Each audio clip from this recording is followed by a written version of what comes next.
Salam untuk insan nurani yang diberkati. Bahasan kita pada video ini mengenai keberadaan neraka. Kata neraka sering disebutkan dalam kitab suci agama apapun dan jumlahnya sangat banyak sekali.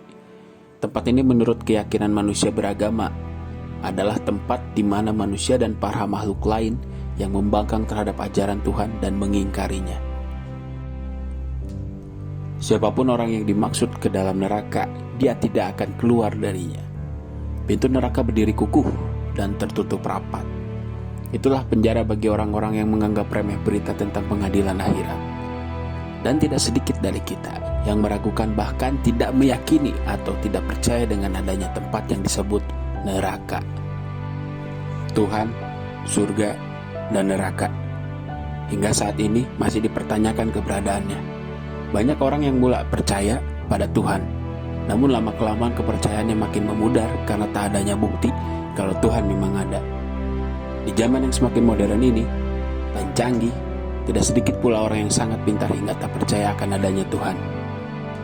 Ilmu-ilmu filsafat dan kecerdasan manusia yang tidak dibarengi dengan kepercayaan yang tinggi akan Tuhan bisa membuat manusia tak lagi percaya akan keberadaan Tuhan.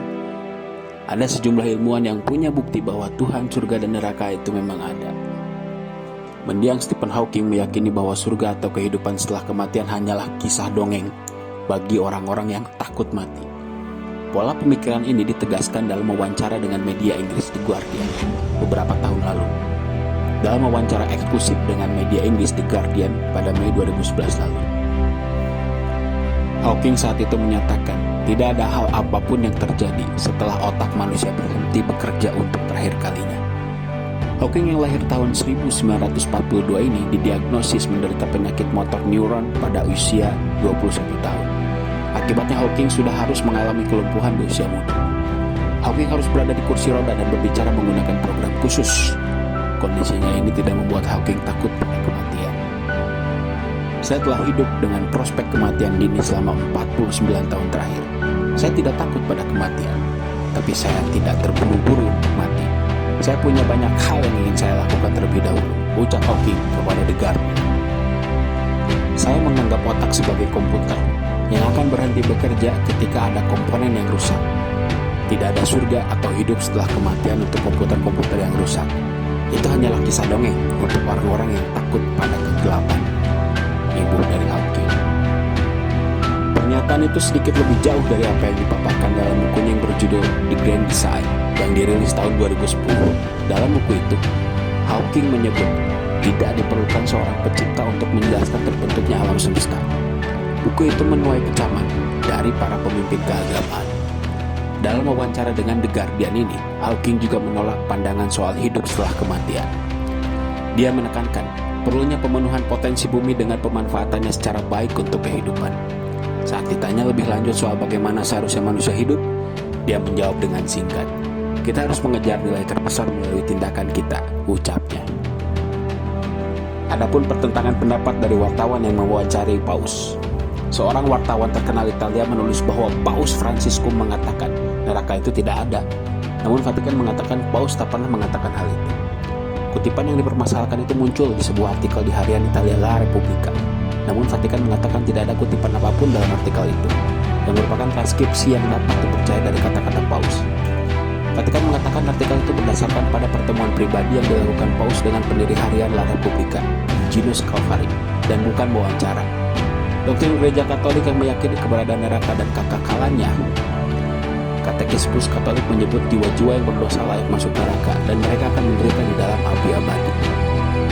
Betapapun Kardinal Vincent Nicholas, pastor Katolik senior dari Inggris, mengatakan tidak ada dalam ajaran Katolik yang benar-benar menyebutkan orang masuk neraka. Dia mengatakan pada BBC bahwa Paus tampak berupaya mengeksplorasi gambaran neraka, api dan belerang dan semua itu. Itu tak pernah menjadi bagian dari ajaran Katolik. Hal itu menjadi bagian dari ikonografi Katolik, bagian dari ikonografi Kristen, jelas dia. Menurut artikel Scalfari yang diterbitkan pada Kamis lalu, dia bertanya pada Paus kemana jiwa yang jahat akan pergi dan di mana mereka akan dihukum. Wartawan tersebut mengakui dirinya seorang ateis. Jiwa tidak dihukum, kata Paus. Menurut tulisan Republika, mereka yang bertobat mendapatkan pengampunan Tuhan dan pergi bersama orang-orang yang mendoakannya. Namun mereka yang tidak bertobat dan tidak dimaafkan akan hilang. Tidak ada neraka, jiwa-jiwa yang berdosa lenyap. Vatikan mengatakan itu bukan wawancara, namun pertemuan pribadi dalam rangka Paskah, dan artikel Scafari merupakan hasil dari rekonstruksi wartawan itu sendiri. Dan ada juga YouTuber Reza Oktavian atau lebih dikenal dengan nama Reza Arab, mulai mengungkapkan satu persatu mengenai identitas pribadinya, mulai dari nama asli yang ia ubah, perihal keluarganya, hingga pengakuan dirinya yang tidak menganut agama apapun. Satu persatu ia ungkapkan melalui channel YouTube milik Deddy Corbuzier, termasuk pengakuan dirinya yang tidak percaya dengan adanya surga dan neraka. I don't believe any heaven and hell because gua udah pernah meninggal, jadi gua tidak percaya. Menurut Reza Octavian, gua pernah mati suri 12 jam, umur 9 tahun, gua udah divonis meninggal. Gua bangun di kamar mayat, kata Reza. Dari pengalaman buruknya tersebut, Reza menyimpulkan bahwa surga dan neraka itu tidak ada. Dalam unggahannya di Instagram yang diunggah pada 15 Oktober 2019 silam, bertepatan dengan hari ulang tahunnya, personil World Genius ini juga menulis bahwa dirinya adalah penyembah Indomie.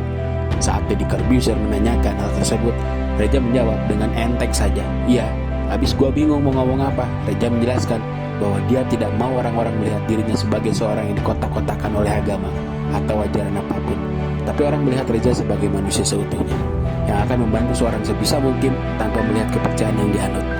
Prinsip gue baik sama orang aja. Mungkin buat gue kayak sampah, tapi prinsip gue dari dulu gak berubah, baik sama orang, kata dia. Apa pendapat kalian tentang semua ini? Setiap individu memiliki nalar kecerdasan masing-masing. Kita hanya bisa berpendapat, bukan untuk saling menghakimi. Jangan terlalu serius.